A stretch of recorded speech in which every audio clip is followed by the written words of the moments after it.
ברשות הבלניאדו, ברשות הקהל הקודש הזה. We stand once again on Tisha B'Av, in that space that reminds us constantly that we are no longer, we're not yet have reached the journey, the destination in which we're aspiring to and traveling to for thousands of years. We're still folding our towels and filling the afternoon because we did not wear them this morning. Every action is a reminder we have not yet gotten there yet. And I found myself focusing this year personally. I want to share with you some thoughts and some ideas of that we often cry and we bemoan the fate of our people of the last 2,000 years.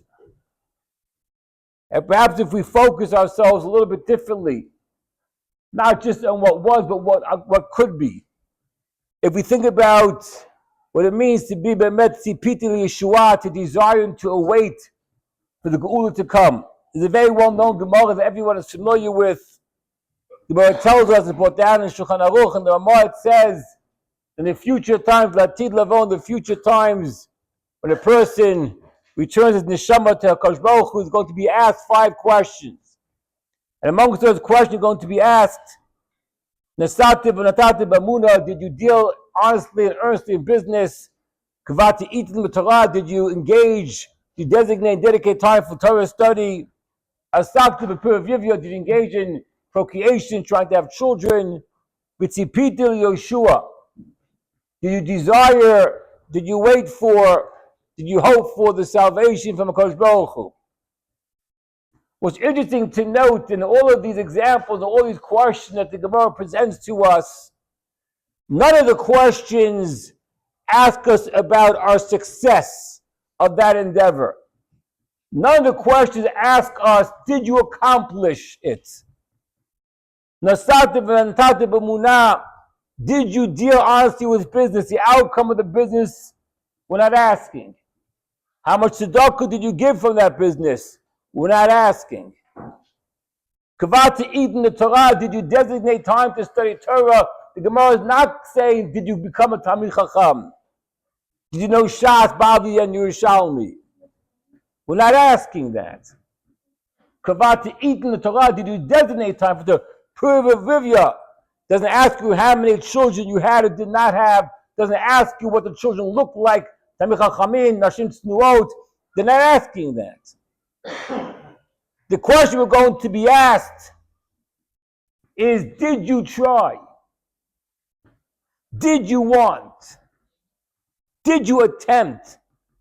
And so too the final question, Tzipiti Yoshua, did you desire for the Mashiach to come? The question is not going to ask us, did you bring Mashiach? Did Mashiach come or not come in your time? The question that's going to be asked, it's the Tzipiti Yoshua, did you desire for Mashiach to come?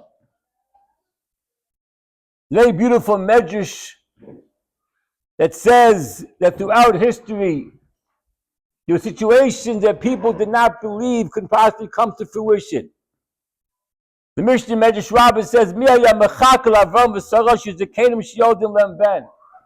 Miriam Mechakel was somebody who would have imagined, who would have thought that Avram at 99 and Sarah at 90 can have a child. Miriam Mechakel Yosef she'avu alav kol sos ha'elu she'yeh melech. Who would have thought that everything that Yosef went through, that eventually become the viceroy, the second in charge of the entire country? Who would have thought that when Moshe Rabbeinu was thrown into the river, he would become the eventual leader in the salvation of the Jewish people? Who would have thought David and Melech pursued, chastised, criticized, hated? Who would have thought that he would be the ultimate Melech Yisrael? Who would have thought L'Gali Yoshir Shamatila Mimachaka Sukas Davan Nefela Shikimena Kodesh Baruch Hu? Can we imagine, can we anticipate there's going to be a time that's going to be Sukkot David Nefela, Kodesh Baruch Hu is going to rebuild the fallen Beis HaMikdash. The Eisvei One of the great Rosh Yeshivas in America, Zichron Levacha, had a beautiful observation insight. He said, if you notice that every one of those situations that the Medrash brings down, it says, who would have thought this couldn't happen? There was always someone in that story who was actually waiting for it to happen. When Avram and Sarah could not have children, they were the ones desiring children. When Moshe was waiting, and so as Moshe was thrown into the riverbank, his sister waited for him by the river to see what's going to happen to him, to see if her prophecy is going to be fulfilled. And so too with us, as of Yitzvah, when the Medrash says, Miriam Mechaka, who would have waited, who anticipated, who could have imagined it's going to happen, that Mashiach's going to come, that David's going to go to rebuild the Beis HaMikdash. There has to be somebody waiting for that to happen. But what does it look like to be waiting?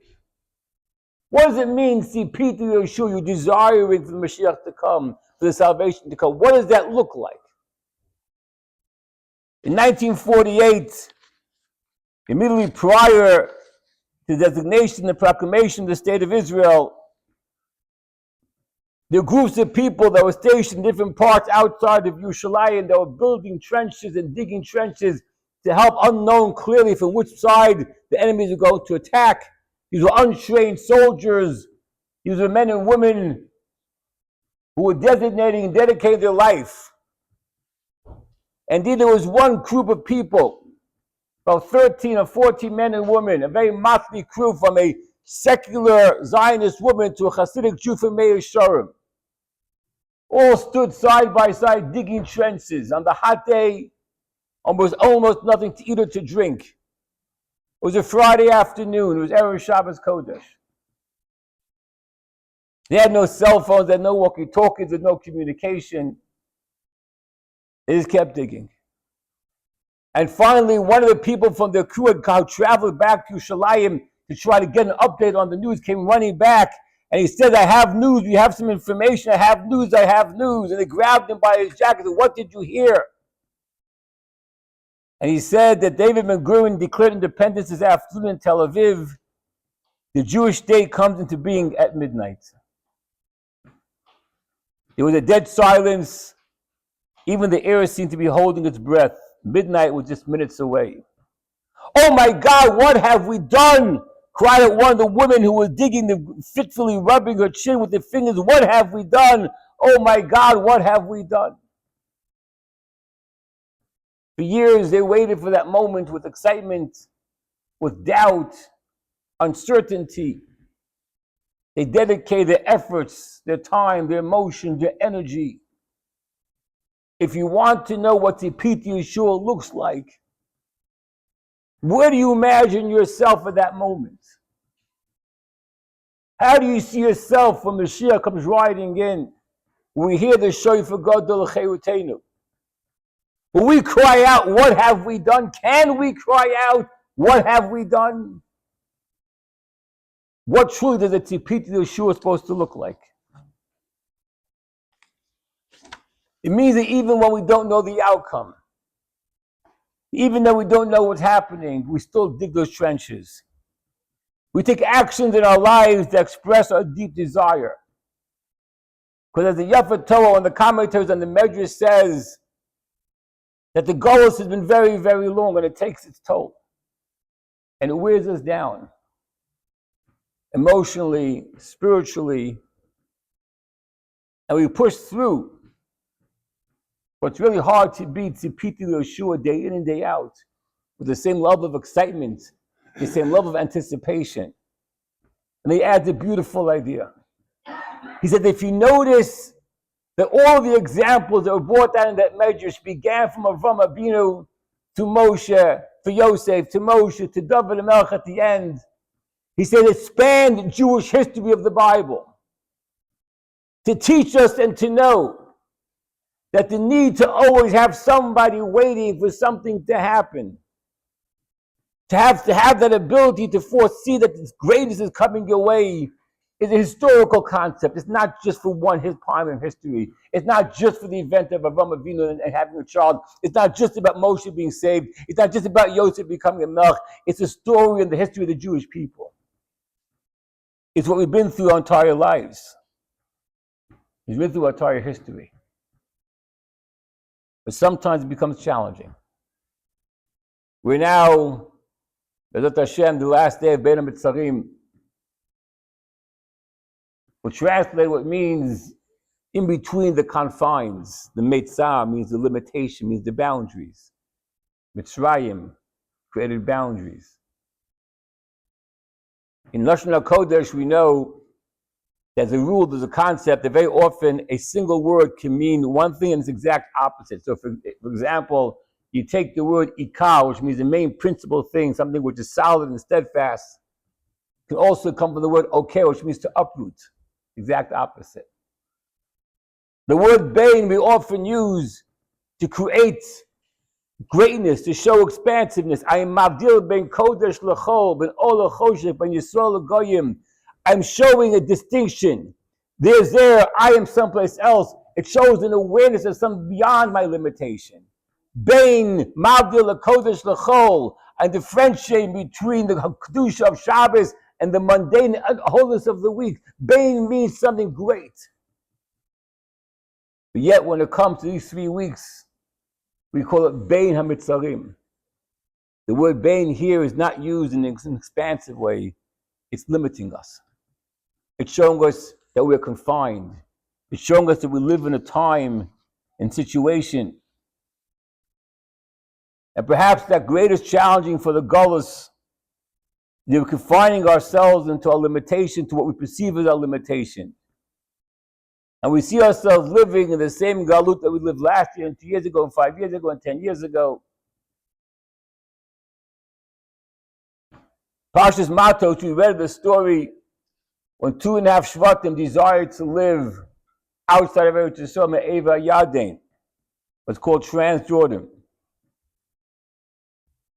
And despite having anticipated this moment of entering to Eretz Yisrael for 40 years, despite they weathered the rejected behavior of the golden calf, the Chat Egel, they weathered the slanderous tales of the Meraglim, and many other infractions on the way, complaints and challenges, unhappiness, begging to go back to Mitzrayim. They persevered, the people persevered, Moshe Rabbeinu persevered, Kosh Baruch Hu persevered, if we may. And there they were standing on the cusp of that moment to enter into the land that had been promised to Avraham, Yitzchak, and Yaakov.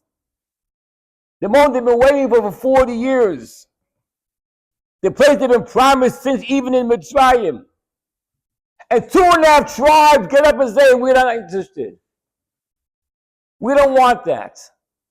We don't want the land that was promised to Avraham Avinu. We don't want the land that had the case. So we don't want the home that Avraham, Yitzchak, and Yaakov were buried. We want something different. We don't want to live that land that's promised Eretz Devas Chalav Devash. It seems to be just another perpetuity of the indulgent attitude of Bnei Yisrael. Even at that moment, as their Mashiach was coming, that moment of empty Eretz Yisrael, they said no. And as far as Emes explains, based on an idea from the great Hasidic Rebbe, Simcha Bunim from Pischa, he said the reason why they rejected the notion and the ability to enter into the land of Israel was not just for economical benefits, as the Torah seems to say, but he says there was something deeper. And that was because they desired to stay back with Moshe Rabbeinu. Because they couldn't imagine living a life without Moshe. They couldn't imagine abandoning Moshe and leaving him someplace in the Sinai desert unknown. They couldn't imagine going further in their lives. And although they had very altruistic and lofty ideas and reasons, well, nonetheless, Chazal tells us that was a mistake. But why? Why were they criticized? What was wrong? They gave me such a beautiful, lofty reason. They can't leave Moshe Rabbeinu behind. They can't imagine life without their great leader. And then Chazal criticized them. And perhaps the idea why they were criticized was because they were denying themselves opportunity to grow. Because HaKadosh Baruch Hu was moving them forward. HaKadosh Baruch Hu was saying to them, I'm going to put you in a place, I need you to carry the moment of history to the next level. There are times in life where we can no longer feel so comfortable and pacify ourselves to where we are. No matter what level we are holding, no matter what level we've obtained, because Rabbi says there's always another level for you to go to. There's now a time for you to leave that behind. It's time to leave the Moshe Rabbeinu behind and go into the next generation, go into the next stage of history. Take yourself to further. The greatest pain, the greatest chorban a person could do to themselves in living that Bein HaMitzarim, living that confined limitation that we put upon ourselves of lacking the ability to grow further. Let the yish of the Gullus seep into our souls, which restrains us, refrains us from going to where we need to go to. Very often people talk about the fear of failure.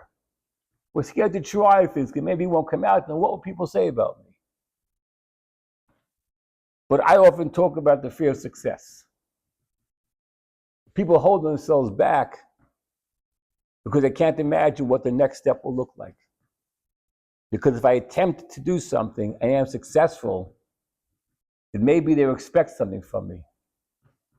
And maybe there'll be an expectation of how I'm supposed to live in that next level. I'm supposed to be in that next place. And someplace in our minds, we deny ourselves the strength and the encouragement to imagine that indeed we're ready for that. And sometimes we're afraid of ourselves. Could we ask ourselves, what would happen if indeed I take upon myself a certain Kabbalah? What would tomorrow look like? If by the time we make Havdalah tonight, we all took upon ourselves something new, something semi-challenging, small, but one step moving forward. Can I keep up? Can I manage? Can I hold? Can I do? And all the questions of doubt seep into ourselves, not because we're afraid to fail, we're afraid to succeed. We're afraid to leave Moshe Rabbeinu behind. We're afraid to leave that which is comfortable to us and that which we know and that which we are familiar with. Because Baruch Hu is saying, I need you to go to the next level. You all have an Eretz Yisrael waiting for you. But we remain all too often in our own personal Bein HaMitzarim.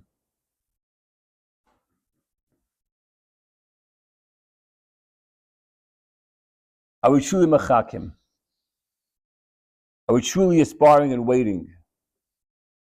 You know, I don't talk politics in general, but definitely not in public. And this is not a political statement.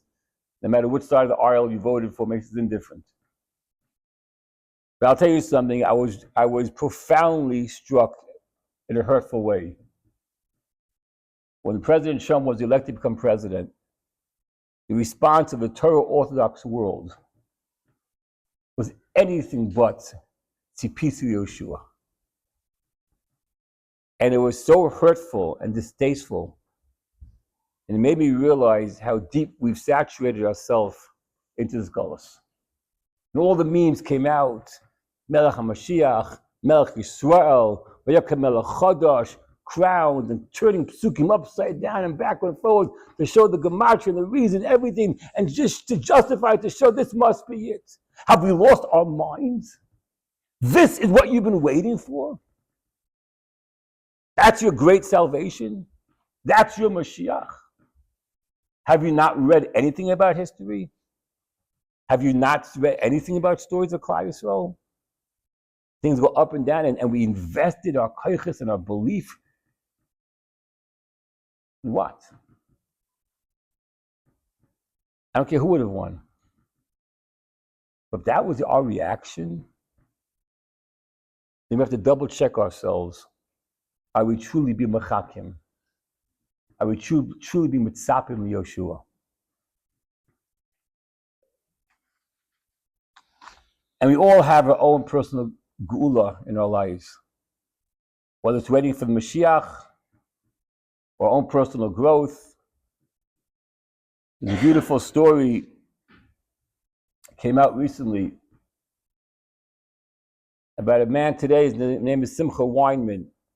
The Balabas lives in New York. And he shared the story about himself when he was a Bach in yeshiva. He was studying in Eretz Yisrael, in the yeshiva, and he loved the hobby of photography. It happens to be he was a good friend with the grandson of the great Gaon and Tzaddik of Yoshev. He said, how can I get in to get a good picture of your grandfather, the great Rabbi Yoshev? He says, my grandfather gets up at 4 o'clock in the morning to learn every day. No one's there, no one bothers him. Come, I'm going to show you, I'm going to leave the window open for you.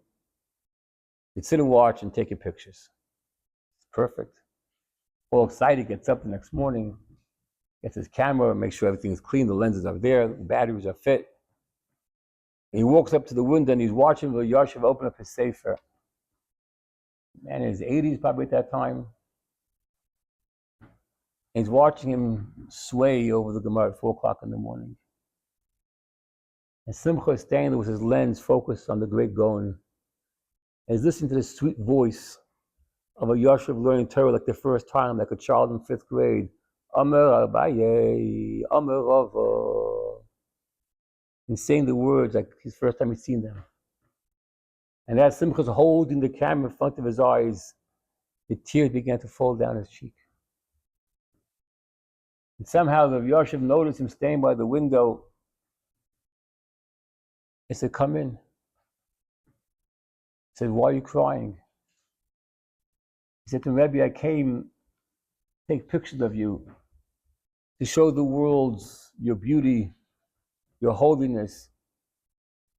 He said, Rebbe, I started crying because I struggle with my learning. I have a hard time sitting down to learn. I love yeshiva and I love Torah. And I watch you. And I said, why can't I do that? So Yosha said to him, you should know that your tears of desire are greater than my Torah learning.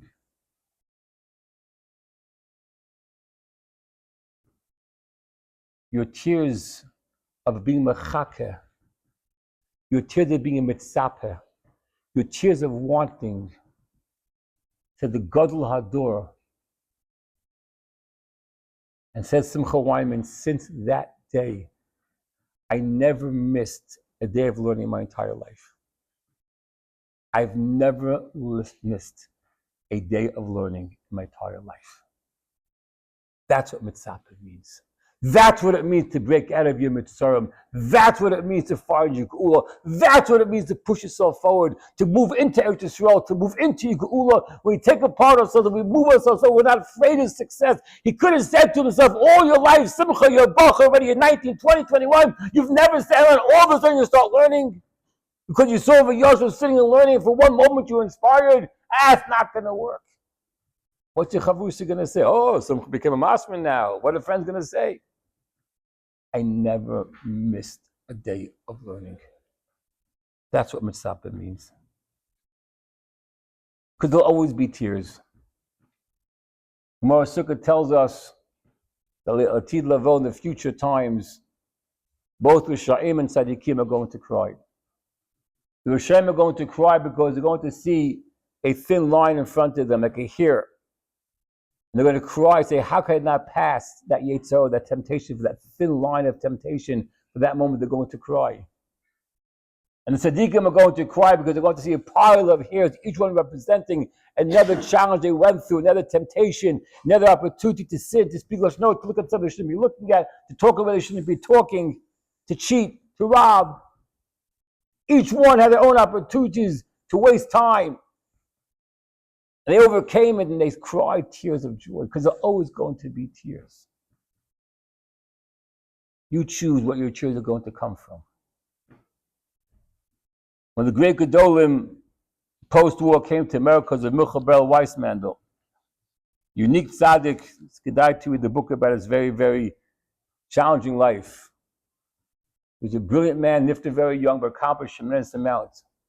When Weissmandel came to America, he was approached by two European Balabatim who moved to America as well after the war. And they established themselves in business. They come over to him and said, Rebbe, you must help us. Both of our sons are marrying non-Jewish women.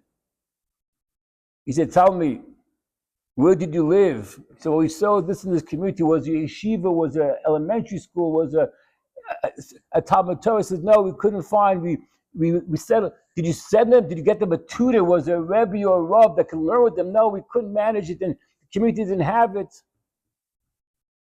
He said, I want to tell you a story. He says, after World War One, we know a lot of Europe got chopped up, and there was a dividing line between Poland and Russia that grows straight through a certain city. And in that city, there was a cemetery. And the cemetery ended up on the Russian side of the line, of the divide. The Jews were living on the now Polish side, but the cemetery is on the Russian side. And every time they need to bury a dead, they had to go through bureaucracy and paperwork and channels. And they beseeched the Russian government, and they kindly allowed them to immediately bring over to show some documentation. And of course, what happened? Jews will be Jews. Some people started a smuggling business.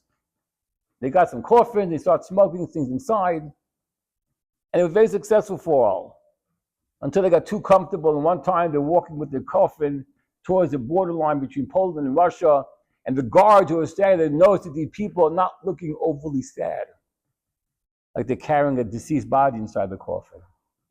They were joking and laughing. Let me see inside. No, I can't yet.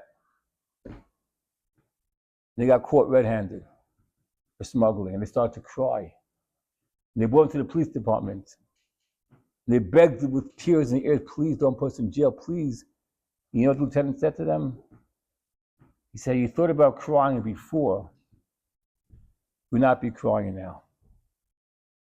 Instead of Weissmandel, had you thought about crying before, we'll not be crying now. Had you thought about your children's education? Had you cried tears of anticipation? Had you thought about what your children are going to look like? Had you thought about what the Holocaust did to the Jewish people and how you're going to help rebuild it? Had you thought about that? You cried over the loss of Jewish lives and spiritually as well. Had you cried about that, you would not be crying now. There's always going to be tears. But we choose our tears.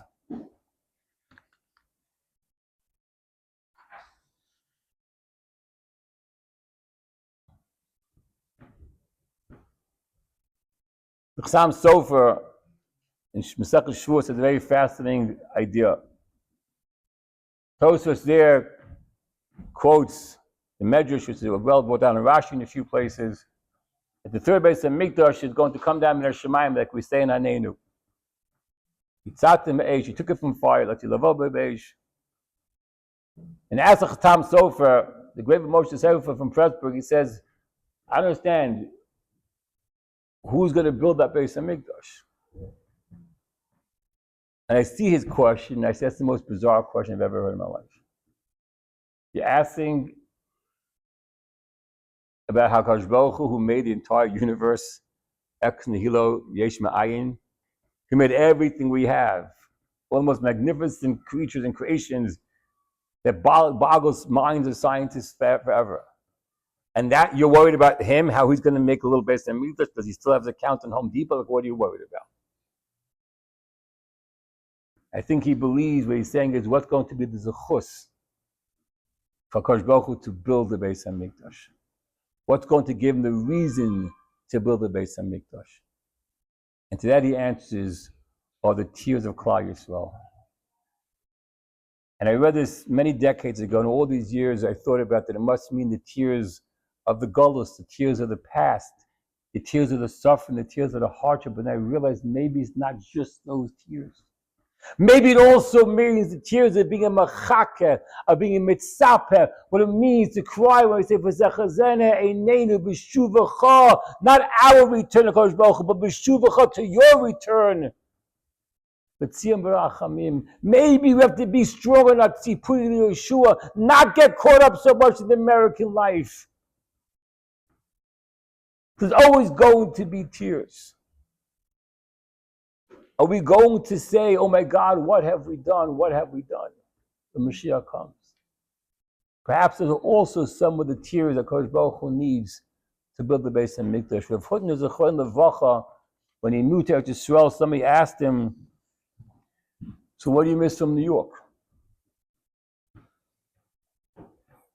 Pizza, good New York bagel, but you still can't get out of here. So what do you miss from living in New York? He says, I miss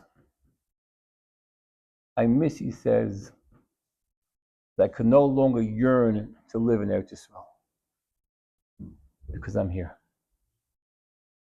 That's a mitzvah. Even the inability to yearn, not be able to bothers you. That's desire. That's wanting something. One of the most famous chapters of Tehillim that we know, She'amal B'Shuvah Hashem Shivat Tzion, Hayinu K'chomim, we were like dreamers. And there's a big discussion amongst the commentators. What does it mean we're like dreamers? What's the dreamers? What were we like? What were we dreaming about? Ibn Ezra explains that we live in this great long galut. And the Galut was like a dream. The Geula was like a dream. It was the dream of the people of the Spanish Inquisition in the 1490s. It was the dream of the people of the Kameniki pogroms in 1646 to 1648. It's a dream of the Jews in the gas chambers in the 1940s. It's the Jews in the Gaza hostages in 2025. We're waiting for the Geula to come. But says in Meiri a different explanation. You know what it means? We will never give up thinking about the Geula. Not because we're suffering in Golus, but because our hearts and our minds are on it for eternally. Every single moment of our lives we're thinking about it. Hayiduk Chomim means that when Mashiach comes, we'll be able to say, that's what we waited for. That was what we were dreaming about. Moshe Weinberg tells over a story about the Chernobyl Rebbe. There was a Gevir in town, called him Yankel, who was a very pious individual. Very, very wealthy, did tremendous amount of achnasas orchim. But there's one rule he had in his home.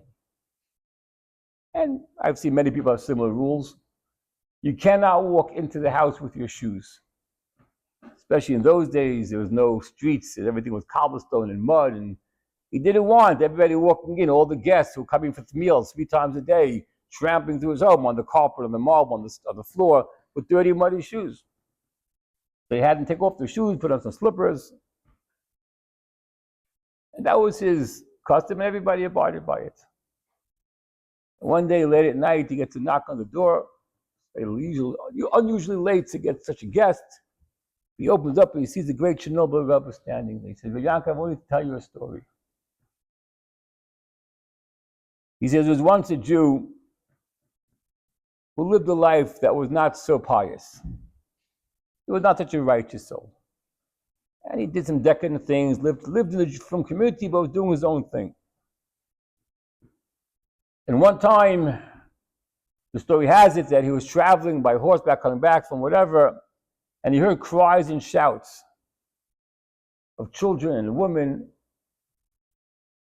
And he turns his horse around, he follows the sound, and he sees that there's a carriage stuck in the mud. And just that sight, even though his lifestyle was not of righteousness and piety, he couldn't see that standing in front of him. The mud, the carriage stuck, the horse is stuck. And he gets off his horse, gets a rope, ties it to the wagon, and is pulling and pushing and trying. He's himself in the mud, getting his beautiful boots dirty, and he's pushing, and the horse is weighing, and he's whipping the horse. And finally, they got the horse out and the carriage out. And they hugged him, they kissed him, they thanked him, they sent him on his way. Eventually, this fellow met, it was his time to go up to Shemayim. And of course, all his deeds and all the negative malachim he created in Shemayim of his entire life came pouring out, and all the averos came out to the scale. And they tipped the scale very heavily against him. And one Mal jumped up, he said, but wait. Don't forget about that tremendous chesed he did for that family. He spent his time, his energy, and he saved the entire family from such despair.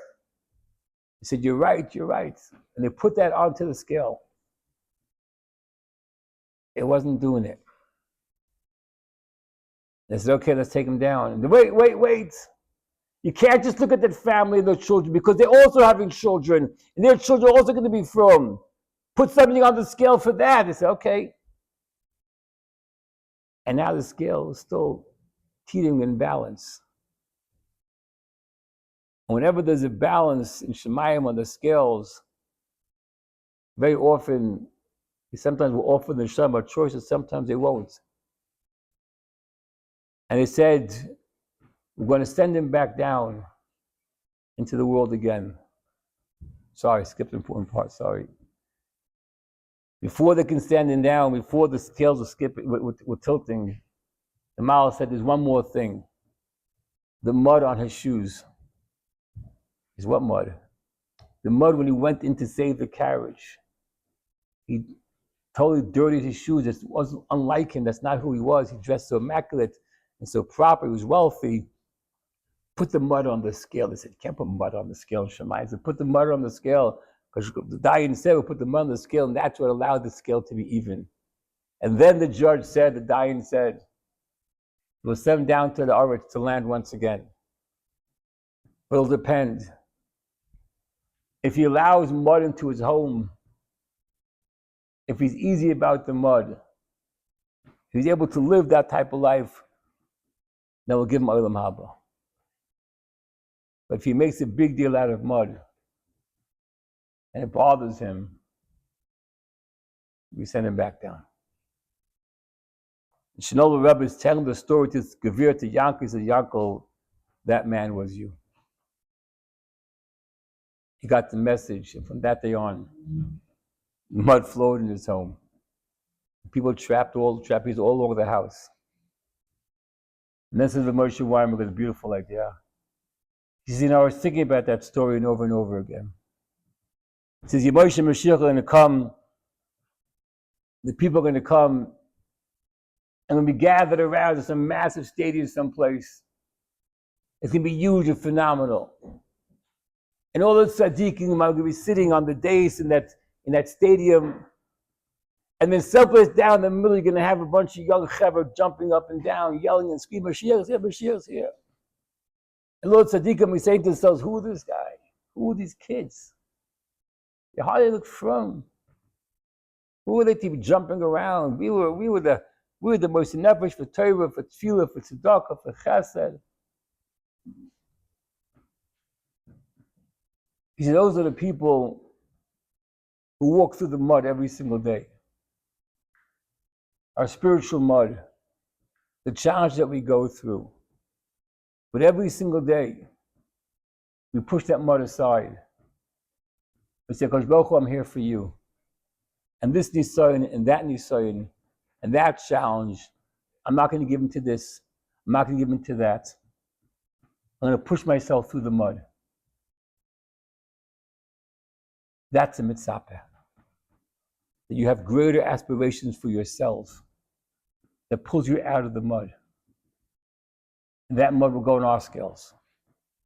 The mud of sacrifice to Kodesh Baruch Hu, the mud of dedication, the mud of being machake, of being mitzvah.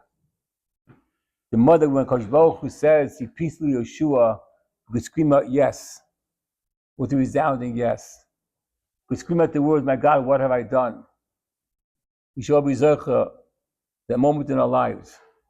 We push ourselves forward to the next level of our growth. To not be afraid of success. Not be hold back, bein ha-mitzarim. Because Baruch Hu should hear and see our cries and our tears and our desires and our wants for greatness. And build that Mashiach from Hebi Ameinu. Amen.